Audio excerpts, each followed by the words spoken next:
The transport ship landed at Busan Spaceport with a deep rumbling sound that shook the ground. Steam rose from the metal hull as it cooled in Earth's atmosphere. Lee Tae-ho stepped off the ramp carrying only a small bag. His boots made heavy sounds on the concrete. 10 years had passed since he left this place. 10 years since he was the skinny boy who got pushed around at school. The man who walked through the spaceport now was different. Very different. Tae-ho was tall and broad-shouldered. Scars crossed his face and arms like a map of battles fought in distant star systems. His left eye glowed with a faint blue light from the cybernetic implant that replaced the one he lost on Kepler Station. When he moved, his hand reached his weapon without thinking. Old habits from 5 years of war. People in the spaceport moved away from him without knowing why. Something about the way he walked made them nervous. He moved like a predator, quiet and ready for danger. Children hid behind their parents when he passed. At the customs desk, the officer looked at his military ID and stepped back quickly. The name Lee Tae-ho was known in certain circles. The ghost of Syrian 7. The man who killed Commander Veltar with his bare hands. The soldier who survived the massacre at Titan Base when everyone else died. "Welcome home, sir," the officer said with a shaky voice. "Thank you for your service." Tae-ho nodded and walked past. He did not like being thanked. Too many good soldiers never made it home to hear those words. Outside the spaceport, Seoul looked the same but felt smaller. The buildings that once seemed so tall now looked like toys compared to the massive alien structures he had seen. The crowds that once scared him now seemed harmless after facing armies of creatures that wanted to eat human flesh. His phone buzzed with a message. It was from his sister Yoon Ji-woo. She was in college now. The little girl he remembered was grown up. The message made him smile for the first time in months. "Big brother, welcome home. There is something I need to tell you about the high school reunion next week. Some of the old gang wants to see you." The old gang. Tae-ho's smile disappeared. He knew exactly who she meant. Park Min-soo, Kim Do-hyun, Choi Woo-jin. The 3 boys who made his life hell for 4 years. The ones who pushed him into lockers and stole his lunch money. The ones who made him eat alone every day while they laughed with their friends. The ones who made him so desperate to escape that he joined the military the day after graduation. A street vendor bumped into him while carrying a heavy box. The box started to fall. Without thinking, Tae-ho's enhanced reflexes kicked in. His hand shot out faster than human eyes could follow and caught the box before it hit the ground. The vendor stared in shock. "Thank you," the vendor whispered. Tae-ho handed back the box and walked away. He had forgotten how fragile normal people were, how slow they moved. In the war zones, every second mattered. One slow reaction meant death. He found a quiet coffee shop and sat in the corner where he could see all the exits. Another old habit. The waitress brought him coffee and kept glancing at his scars. She was young and pretty. She reminded him of the girls from high school who never looked at him back then. The coffee tasted strange after years of military rations. Everything on Earth seemed soft and sweet compared to life on the frontier. Even the air felt thick and easy to breathe. His phone buzzed again. This time, it was a number he did not recognize. "Hey Tae-ho, heard you were back in town. This is Min-soo. We should catch up. Meet us at the reunion planning meeting tomorrow. It will be just like old times." Tae-ho stared at the message for a long time. Just like old times. Min-soo had no idea how much Tae-ho had changed. None of them did. They still thought he was the scared boy who ran away from fights. They were about to learn how wrong they were. Tae-ho finished his coffee and walked back into the street. Seoul felt different now. It felt like another battlefield. And he was ready for war. Tae-ho walked through his old neighborhood in the morning light. The streets looked smaller than he remembered. The houses seemed fragile, like they were made of paper. After seeing cities built from alien metal that could survive planet-cracking weapons, everything on Earth looked weak. His family home sat at the end of a quiet street. The paint was old, and the garden needed work. His parents had moved to the countryside years ago, but his sister Ji-woo still lived here while attending university. She opened the door before he could knock. Ji-woo had grown into a beautiful young woman with kind eyes and a bright smile. She was nothing like the scared little girl he left behind. "Big brother, you look so different," she said, hugging him tight. "You got so big and strong." She pulled back and touched the scars on his face gently. "Do they hurt?" "Not anymore," he said. The scars were nothing compared to the pain of watching friends die in alien ambushes. Physical wounds healed. Some wounds did not. They sat in the small kitchen drinking tea. Ji-woo talked about university and her friends. She was studying to become a teacher. She wanted to help children learn and grow. Tae-ho was proud of her. "Tell me about the reunion message," he said. Ji-woo's smile faded. "Min-soo and his friends are not the same bullies from high school anymore, Tae-ho. They became dangerous men. Real dangerous." She pulled out her tablet and showed him news articles. Park Min-soo now ran his father's construction company. The business had connections to criminal gangs. People said he forced small shop owners to pay protection money or bad things happened to their stores. Kim Do-hyun worked for his father, who was a local politician. Do-hyun used his family's power to threaten people who spoke against them. Several reporters who wrote bad stories about the family had mysterious accidents. Choi Woo-jin owned a gym in the downtown area. The gym was a front for illegal fighting matches where people bet large amounts of money. Some fighters who lost important matches disappeared completely. "They still hurt people just like in high school," Ji-woo said quietly. "But now they have money and power to make it worse." Tae-ho's hands tightened around his teacup. The ceramic made a small cracking sound. "My friend Lim Kyun-ho is a teacher at our old school now," Ji-woo continued. "He told me stories. Min-soo comes to the school sometimes to collect money from parents. He says their children will have accidents if they do not pay." The teacup broke completely in Tae-ho's grip. Hot tea spilled across the table. Ji-woo jumped back in surprise. "Sorry," Tae-ho said, cleaning up the pieces. His enhanced strength sometimes got away from him when he was angry. That afternoon he met Kyun-ho at a small restaurant near the school. His old friend had gotten thin and tired looking. Teaching was hard work that did not pay well. "I stayed loyal to you when the others forgot," Kyun-ho said. "I knew you would come back stronger someday." They walked to their old high school together. The building looked exactly the same. The same classrooms where Tae-ho struggled to learn while dodging bullies. The same hallways where he got pushed and kicked. The same bathroom where they cornered him and took his money. "It still happens," Kyun-ho said as they stood outside the bathroom door. "Different kids but the same fear. Min-soo's gang makes sure their children get special treatment. Teachers are too scared to stop them." Tae-ho's cybernetic eye switched to enhanced vision mode automatically. He could see old bloodstains on the bathroom walls that normal eyes could not detect. Some were from his time here. Others were newer. Much newer. "They never stopped," he said quietly. "No," Kyun-ho replied. "They just got better at hiding it." That evening Tae-ho sat alone in his childhood bedroom. The walls still had posters of spaceships and alien worlds. Back then, he dreamed of escaping to the stars. He never imagined he would return as something alien himself. His phone showed 17 missed calls from Min-soo. The last message was different from the friendly reunion invitation. "Stop ignoring us, Tae-ho. You cannot hide from your old friends forever. We know you are back, and we know where your sister goes to school. It would be a shame if something happened to such a pretty girl." Tae-ho's jaw tightened. On distant battlefields he had faced creatures that could tear apart battle tanks with their claws. He had survived planet-wide wars and impossible odds. But nothing had ever made him as angry as this simple threat. They had made their first mistake. They threatened his family. In the alien wars that was considered a death sentence. Some lessons they were about to learn the hard way. The coffee shop was crowded with people from Tae-ho's graduating class. They sat around small tables planning the reunion and talking about their lives.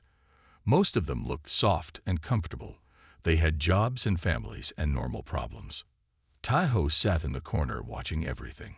His enhanced hearing picked up conversations from across the room. His cybernetic eye recorded faces and voices automatically. Old military habits that kept him alive in war zones. Nobody recognized him at first. The skinny boy they remembered was gone. In his place sat a man built like a weapon. Scars covered his visible skin like a roadmap of violence. His clothes were simple, that the way he wore them screamed danger. Han So-young entered the coffee shop with her husband. She was still beautiful but looked tired. Her husband was a bank manager who talked too loud and laughed at his own jokes. She had been Taeho's secret crush in high school, the girl he dreamed about but never had courage to talk to. She glanced around the room and her eyes stopped on Taeho. Something in his face looked familiar, but she could not place it. He had changed too much. The door opened again and Park Min-soo walked in. He still looked like the school bully, but now he wore expensive clothes and gold jewelry. His body was bigger from years at the gym, but it was soft muscle, not combat-ready strength. Behind him came Kim Do-hyun and Choi Woo-jin. Do-hyun, dressed like a politician with perfect hair and fake smile. Woo-jin wore a tight shirt to show off his muscles and moved like he thought he was still intimidating.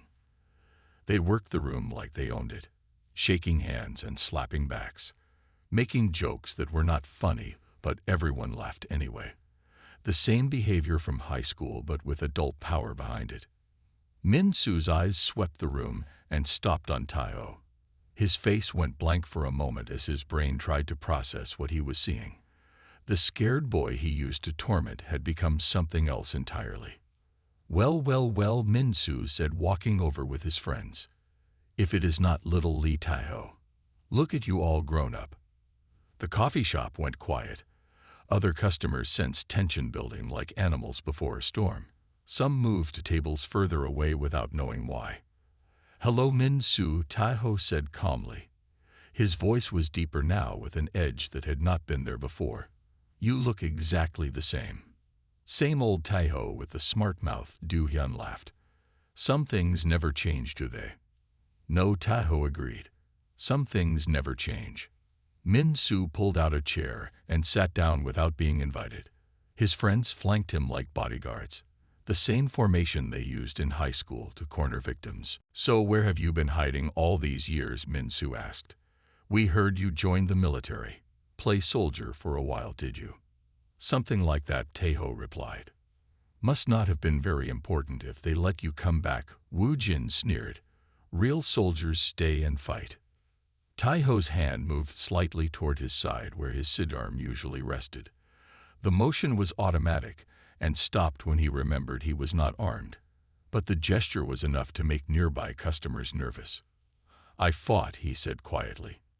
So-young was watching the exchange with growing concern. Something about Taeho's stillness reminded her of a coiled spring, ready to explode into violence at any second. Min-soo leaned forward, trying to assert dominance through physical presence. You always were weak, Taeho. Running away to space does not change that. You are still the same scared little boy we used to push around.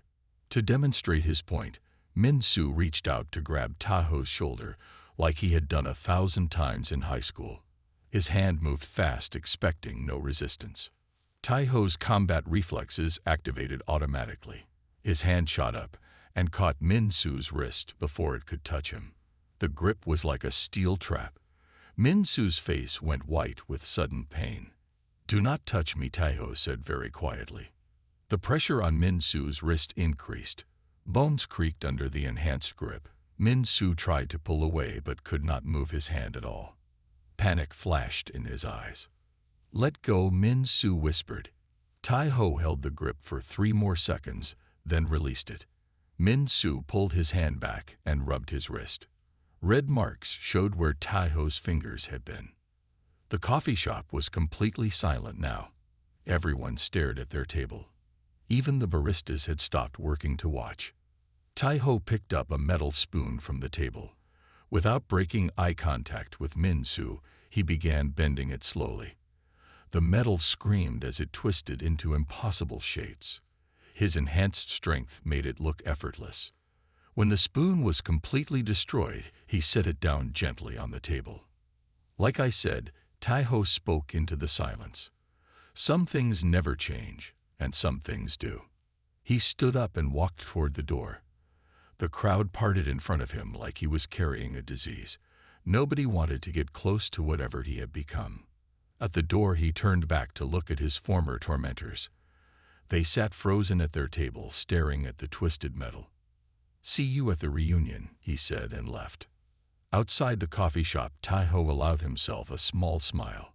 The war was just beginning. That night, Taiho lay in his old bed, but could not sleep. His mind drifted back to the alien battlefields where he learned what it truly meant to fight for survival. The planet Xerion 7 had been a nightmare world covered in acid rain and poisonous gas. The reptilian hegemony used it as a fortress because they thought humans could not survive there. They were wrong. Commander Veltar had been their greatest warrior, 9 feet tall with armor-plated skin and claws that could cut through steel. He had killed over 200 human soldiers in single combat. When Taiho faced him in the ruins of Firebase Delta, he was just another scared kid with a rifle.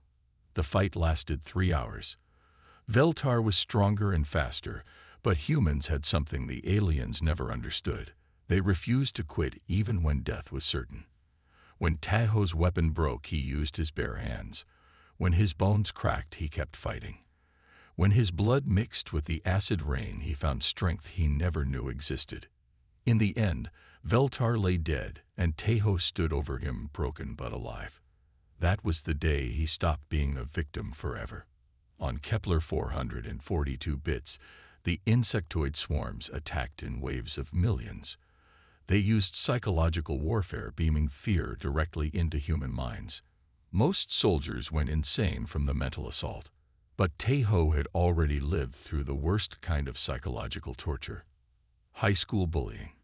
The aliens could make him feel afraid, but they could not break him. He had been broken before by Minsu and his friends. He had rebuilt himself stronger. The insectoids learned that some humans could not be defeated by fear alone. A soft knock on his bedroom door brought him back to the present. Jiwoo peeked inside with worried eyes. "Could not sleep either," she said, sitting on the edge of his bed. "I keep thinking about what you did at the coffee shop today. Everyone is talking about it." "What are they saying?" Taiho asked. "They are scared, brother. Really scared. Nobody has ever stood up to Minsu like that before, but I am worried too. These men are not just bullies anymore. They have connections to dangerous people." Taiho sat up and looked at his sister. She was everything good about humanity. Kind and gentle and innocent. The exact type of person he had sworn to protect when he became a soldier. "Tell me about their victims," he said. Jiwoo pulled out her phone and showed him photos and news articles. Mr. Park, who owned a small grocery store, had his windows broken 3 times after refusing to pay protection money to Minsu's gang. Mrs. Kim's restaurant was shut down by fake health inspectors after she complained about Do-hyun harassing her teenage daughter. There were dozens of stories. Small business owners forced to pay tribute, students dropping out of school because of fear, families moving away to escape the harassment. The same pattern from high school, but with adult consequences. "They never grew up," Taiho said quietly. "They just got more power to hurt people with." "What are you going to do?" Jiwoo asked. Before Taiho could answer, his enhanced hearing picked up voices from the apartment next door. Mr. Choi lived there with his elderly mother. The walls were thin and Taiho could hear every word clearly. "Please, I already paid this month," Mr. Choi was saying in a frightened voice. "Prices went up, old man," came a familiar voice. "Min-soo, my protection costs more now. Inflation, you understand. I do not have any more money. My mother needs medicine. Not my problem. You have 3 days to find it or accidents start happening. You know how clumsy old people can be. Falling down stairs. Forgetting to turn off the gas." Taiho's hands clenched into fists. The same threatening tone Minsu had used on him in high school. The same cruel enjoyment of others' fear. Nothing had changed except the stakes were higher now. "Stay here," he told Jiwoo, and moved toward the door. "Brother, do not do anything crazy," she whispered. Tai-ho paused at the door. "I am not going to hurt him. Not yet. But he needs to understand that things are different now." He stepped into the hallway just as Min-soo and two of his men were leaving Mr. Choi's apartment. Min-soo saw him, and his face went pale, remembering the twisted spoon from earlier. "Tai-ho," Min-soo said, trying to sound casual. "What a coincidence running into you here." "No coincidence," Tai-ho replied, stepping closer. "I live here. This is my neighborhood. These are my neighbors." The message was clear even to Min-soo's thick skull. This was Tai-ho's territory now, and he was claiming it. "Look, we are just conducting business," Min-soo said, backing toward the stairs. "Nothing that concerns you." "Everything concerns me now," Tai-ho said. His cybernetic eye glowed brighter in the dim hallway light. Min-soo's men shifted nervously behind their boss. They had heard stories about what happened at the coffee shop. "This is not over, Tai-ho," Min-soo said from the safety of the stairwell. "You cannot be everywhere at once. Cannot protect everyone." "Watch me," Tai-ho replied. After they left, he knocked on Mr. Choi's door. The old man answered with tears in his eyes. "Do not worry anymore," Tai-ho said gently. "They will not bother you again." "How can you be sure?" Mr. Choi asked. Tai-ho smiled, and for the first time in years it was not a cold expression.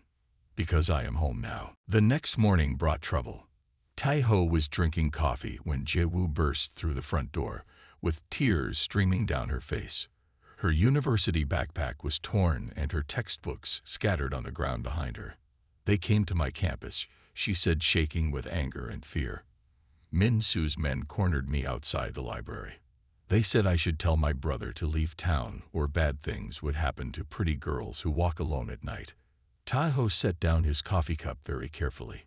His enhanced vision switched to combat mode automatically.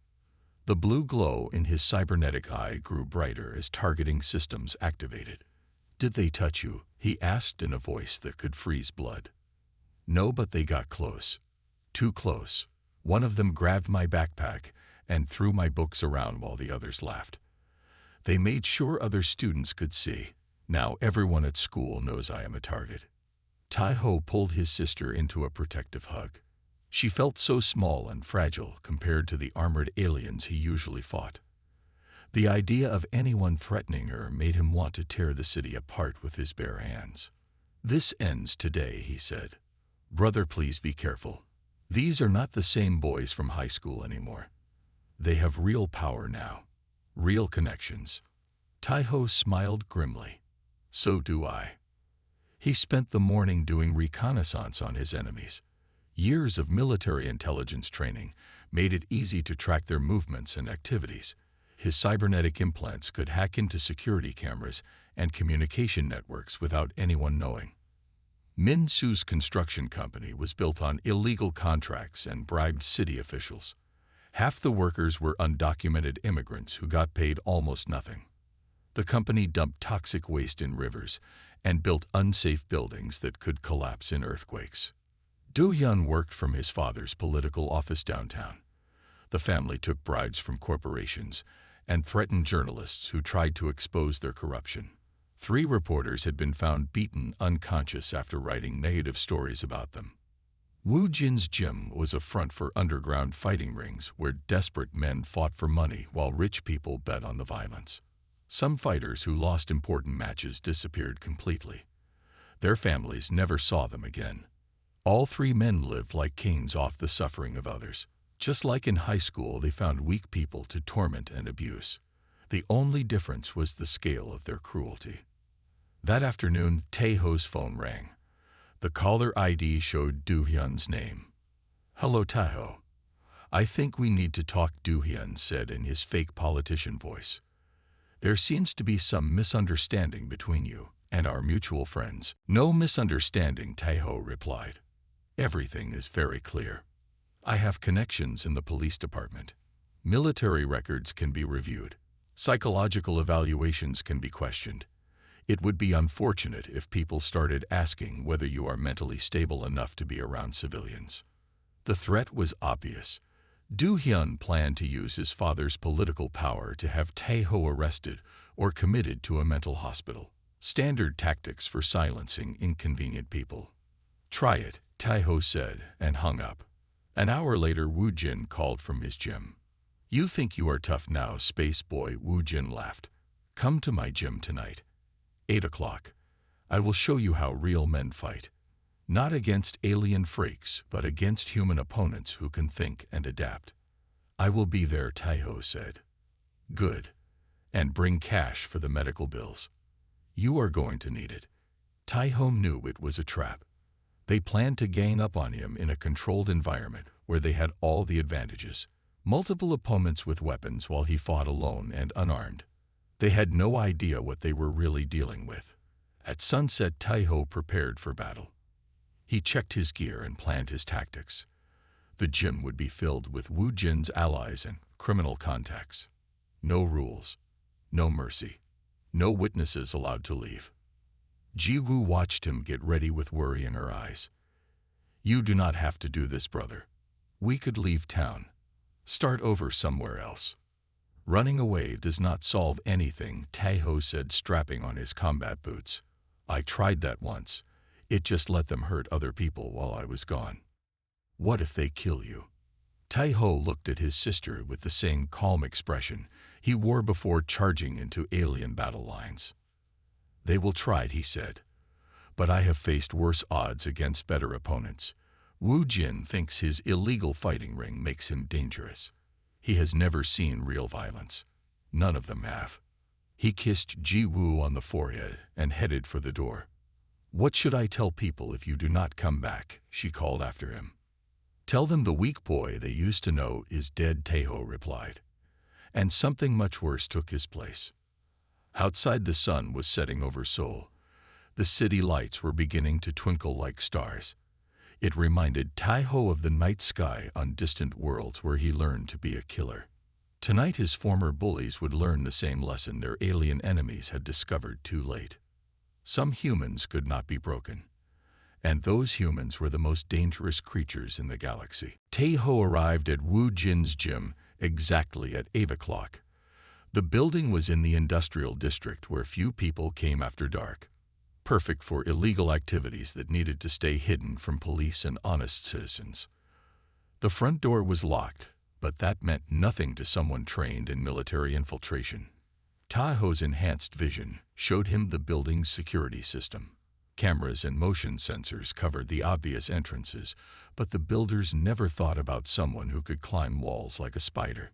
He scaled the back wall using techniques learned during the siege of Titan Base.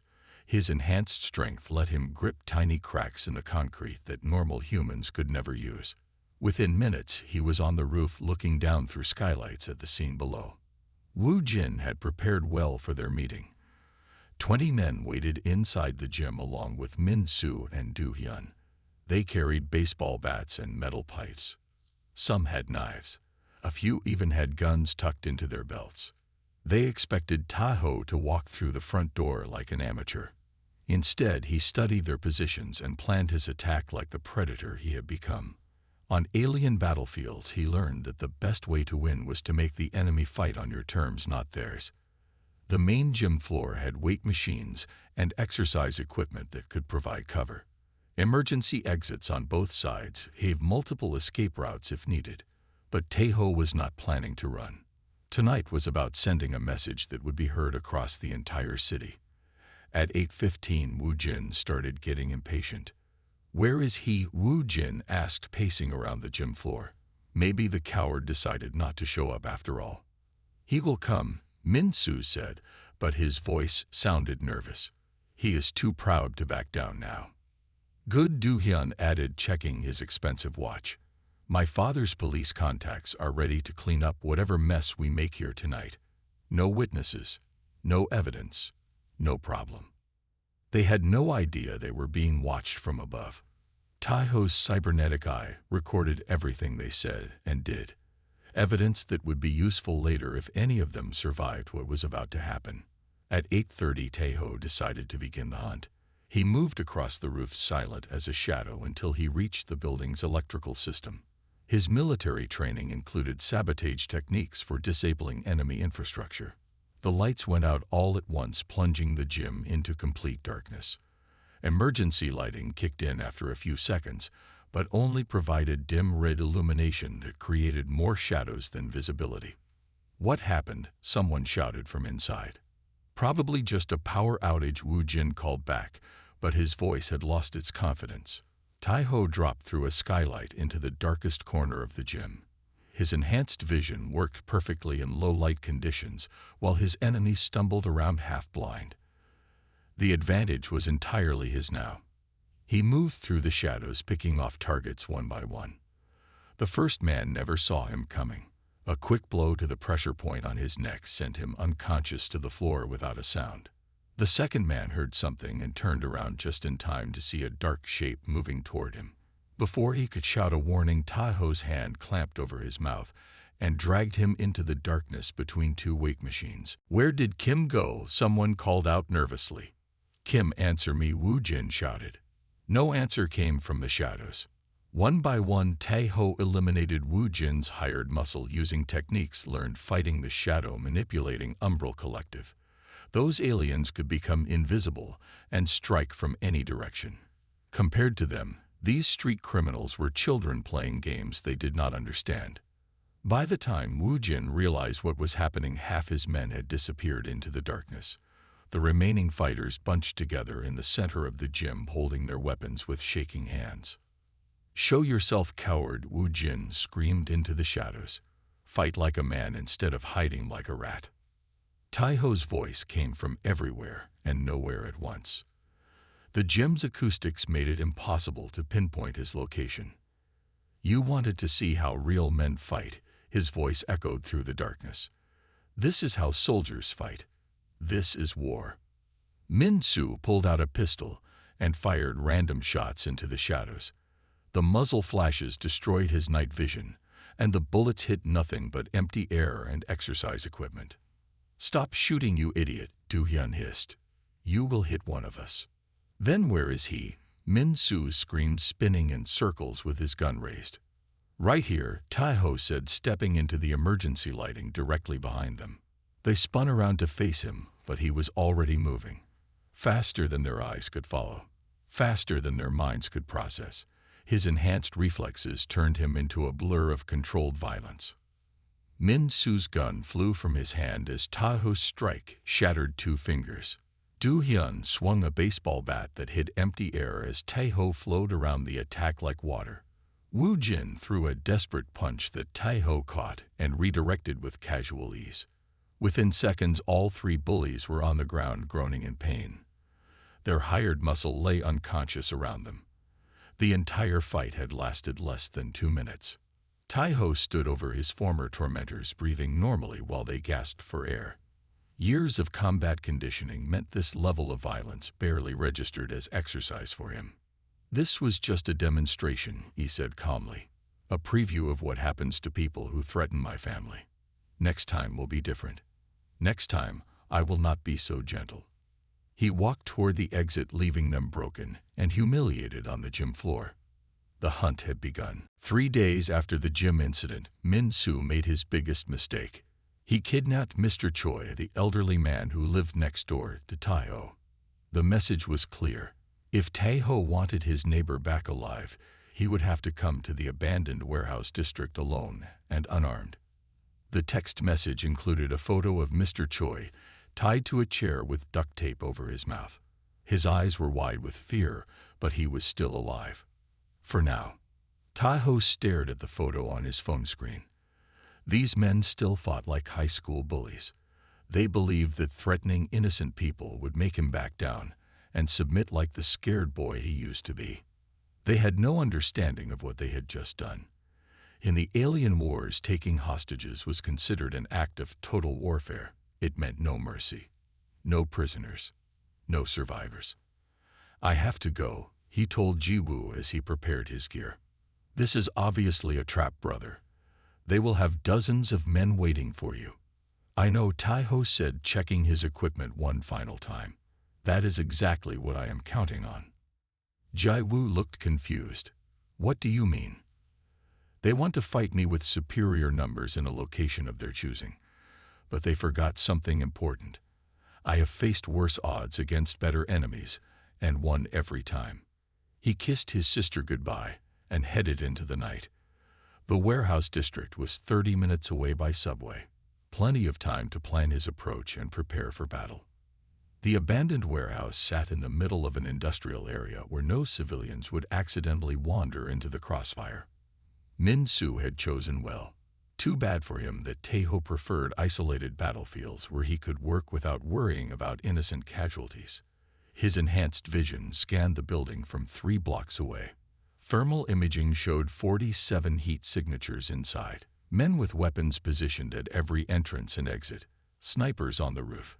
Machine gun nests covering the approaches. Military-grade equipment and professional tactics. Min Su had hired real mercenaries this time instead of street thugs. Former soldiers who knew how to fight and kill. The kind of men who would not be intimidated by darkness and stealth alone. Taeho smiled coldly. Finally, a real challenge. On Syrian 7, he had faced War Chief Kraxon's elite guard. 1,000 alien warriors bred for combat and armed with energy weapons that could melt through tank armor. Taeho survived by using human tactics that the aliens never expected. Humans were supposed to be weak, supposed to break under pressure, supposed to run when faced with impossible odds. Instead, they adapted and improvised and found ways to win that no other species had ever imagined. Tonight, these mercenaries would learn the same lesson. Taeho approached the warehouse from the blind spot between 2 sniper positions. His enhanced strength let him climb the building's outer wall like a spider moving up a web. Security cameras tracked empty air as he moved faster than their systems could follow. The roof access was guarded by 2 men with automatic weapons. They never saw him coming. Enhanced reflexes and years of close combat training made the fight completely one-sided. Both guards were unconscious before either could fire a shot. Inside the warehouse, Min Su waited on a raised platform overlooking the main floor. Du Hyun and Woo Jin flanked him like bodyguards. Mr. Choi sat tied to a chair in the center of the room under bright spotlights. The perfect bait for their trap. He should be here by now, Du Hyun said, checking his watch nervously. Maybe he decided the old man was not worth dying for, Woo Jin suggested. No, Min Su said, staring at the empty doorways. He will come, and when he does, we will be ready. The mercenaries were positioned throughout the warehouse in overlapping fields of fire. Professional soldiers who had fought in corporate wars and government conflicts. Men who killed for money and had no moral limits. They expected Taeho to charge through the front entrance like an action movie hero. Instead, he dropped through a skylight in the darkest corner of the building and began hunting them systematically. The first mercenary died without knowing what hit him, a quick strike to the brain stem that shut down his nervous system instantly. His weapon disappeared into the shadows along with his body. The second man heard something and turned to investigate. He found his partner's equipment, but no sign of the man himself. Before he could radio a warning, Taeho emerged from the darkness like a nightmare made real. On Admiral Methris's command ship, Taeho had learned to fight while the enemy controlled his own thoughts. Crystalline beings who could manipulate human minds and turn soldiers into puppets. Compared to that level of psychological warfare, these mercenaries were amateurs. One by one, they fell to tactics they had never encountered. Taeho moved through the warehouse like a force of nature. Unstoppable. Inevitable. Alien. Where are my men? Min Su screamed into his radio. Report in now. Only silence answered him. Something is wrong, Du Hyun whispered. We should leave now while we still can. No, Min Su snarled. We finish this tonight. He grabbed a machine gun from the nearest weapon rack and sprayed bullets randomly into the darkness. Muzzle flashes lit up the warehouse like lightning, revealing empty spaces where his hired killers should have been standing. Come out and face me, Taeho, he screamed, reloading frantically. Stop hiding like a coward. I am not hiding, came a voice directly behind them. All 3 bullies spun around to find Taeho standing 10 feet away. His cybernetic eye glowed blue in the darkness. Blood from his enemies stained his clothes, but none of it was his own.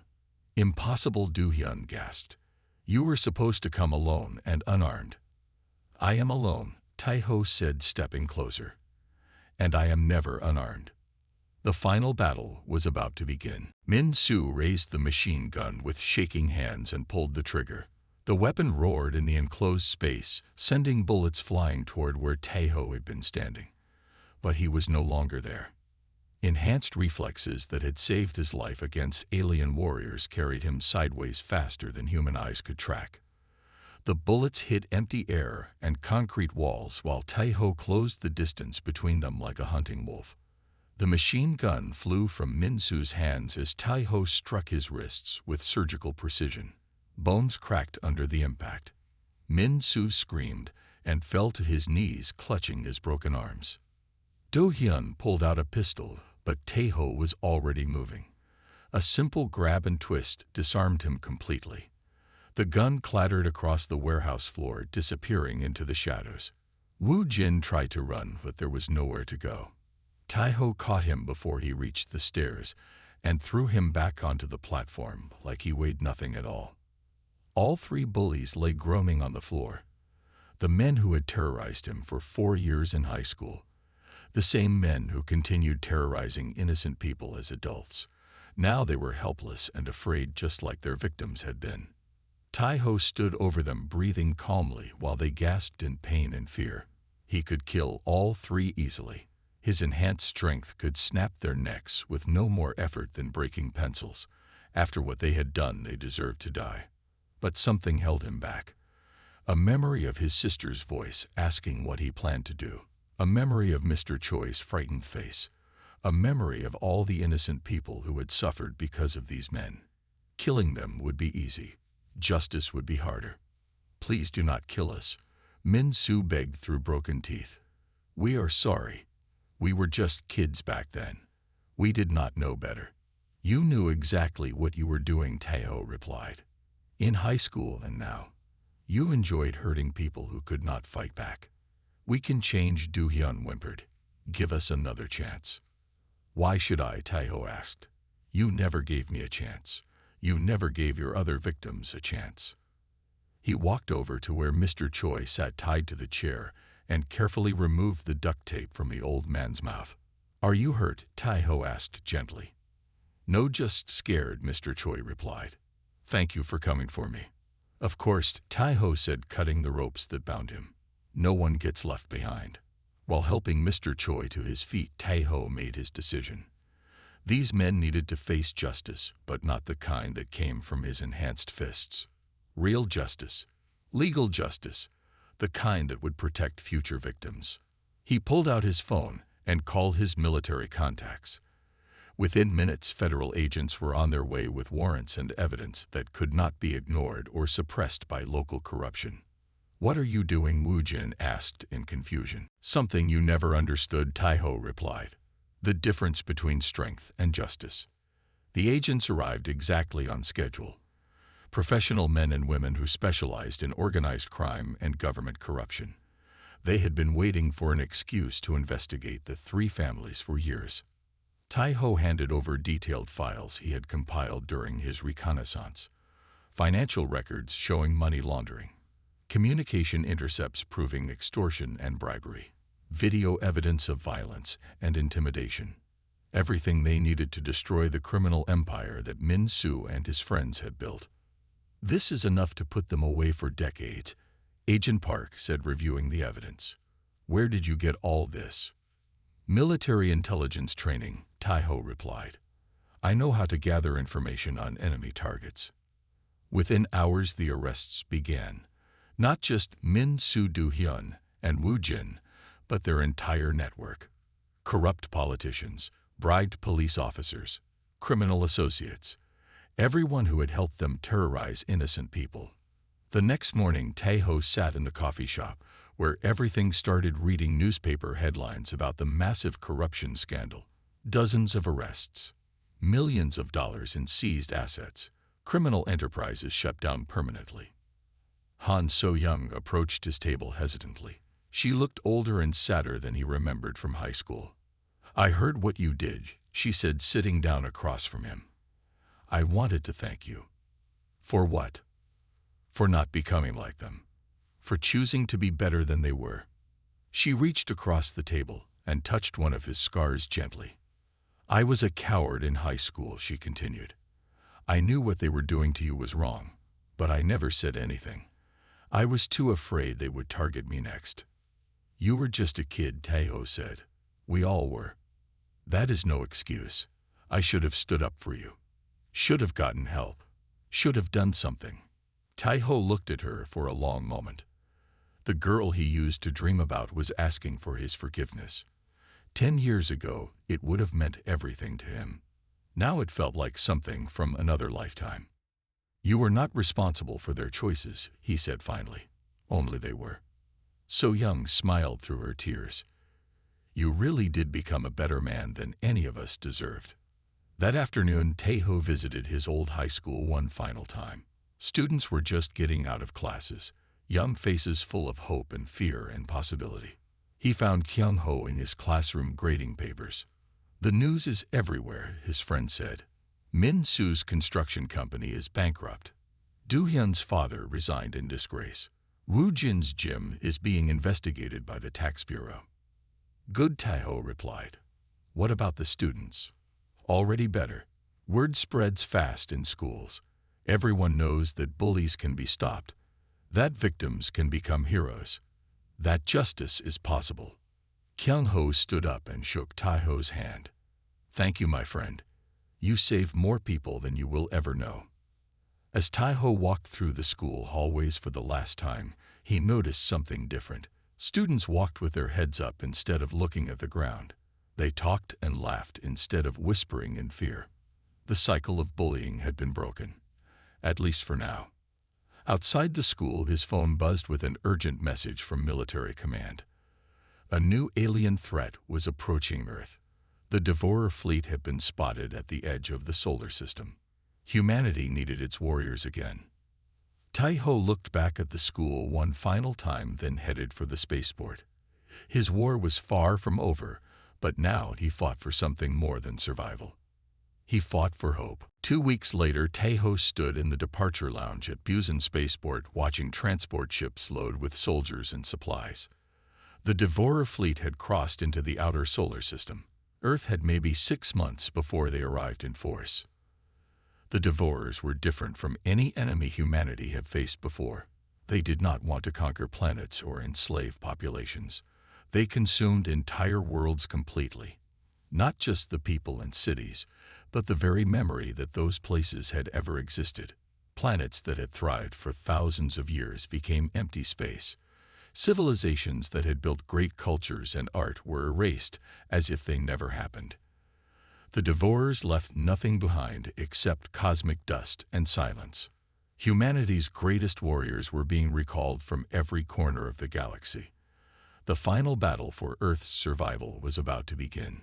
Jae-woo arrived at the spaceport carrying a small bag of home-cooked meals for her brother. She had been crying but tried to hide it with a brave smile. I made your favorite dishes, she said, handing him the bag. Something to remind you of home while you are fighting monsters in space. Thank you, Taeho said, hugging her tight. Take care of yourself while I am gone. No more walking alone at night. Do not worry about me, Jae-woo replied. The neighborhood is safe now. Everyone knows what happens to people who hurt innocent families. She was right. Word of Min-soo's downfall had spread through every criminal network in the city. Nobody wanted to face the man who had single-handedly destroyed 3 crime families in one night. Kyung-ho came to see him off along with Mr. Choi and several other neighbors whose lives had been made better by Taeho's return. They gathered around him like he was their personal guardian angel. Will you come back after this war? Kyung-ho asked. I do not know, Taeho answered honestly. The Devourers are unlike anything we have faced before.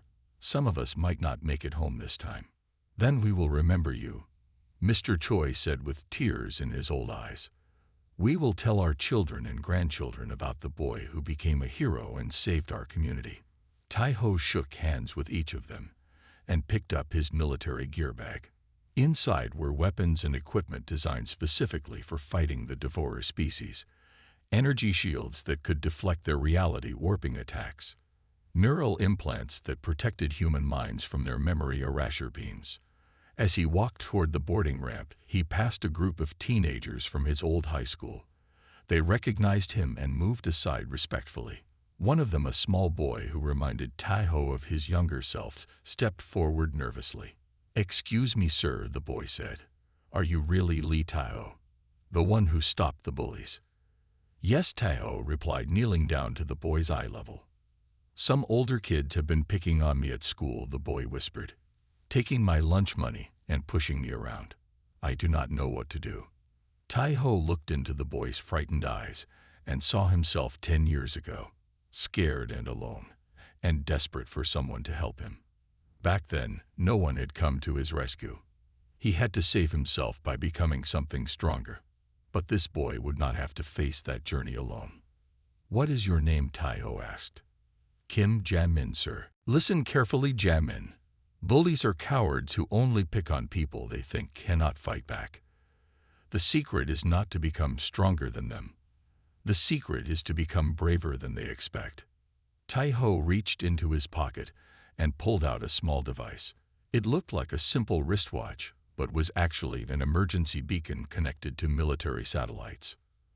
"If those bullies ever threaten you again, press this button," he said, putting the device on Jamin's wrist. "Help will come. I promise." The boy's eyes went wide with amazement. "Really? Really? And remember something else. You are not alone. There are always people who will stand up for what is right if you give them the chance." Jamin smiled for the first time since Tai-ho had seen him. "Thank you, sir. Good luck fighting the aliens." "Thank you," Tai-ho replied, standing up. "Take care of Earth while I am gone." On the transport ship, Tai-ho found a window seat and watched Seoul disappear below the clouds. The city where he had been broken and rebuilt. The place where he learned that victims could become victors if they refused to give up hope. His fellow soldiers filled the ship, men and women from every nation on Earth, veterans of a dozen alien wars who had seen things that would drive civilians insane. The finest warriors humanity had ever produced. But they were not just fighters anymore. They were protectors, guardians of something precious and irreplaceable. Defenders of the idea that good could triumph over evil if brave people were willing to pay the price. As the ship entered hyperspace, Captain Kim briefed them on their mission. The Devourer fleet consisted of living ships the size of moons. Each one contained millions of creatures that fed on the life force of entire planets. Humanity's plan was typically insane and typically human. Instead of trying to outrun or hide from the Devourers, they would attack first. Strike at the heart of the enemy fleet before it could reach Earth. "The odds are not good," Captain Kim admitted. "Intelligence estimates we have a 12% chance of success." 12%. On any other species that would mean certain defeat and death. But humans had won impossible battles before with worse odds. Tai-ho thought about Jamin and Jiwoo, and all the innocent people depending on them. He thought about bullies who believed strength meant hurting others, and heroes who used strength to protect those who could not protect themselves. The Devourers were just bullies on a cosmic scale, creatures who destroyed others because they could, because it made them feel powerful. It was time to teach them the same lesson Insu had learned. Some humans could not be broken. Some humans fought harder when the odds were impossible. Some humans would rather die than let evil win. The Devourers were about to discover why humanity was the most dangerous species in the galaxy. Not because they were the strongest or the smartest or the most advanced, but because they never gave up hope. And hope was the one thing that could not be devoured.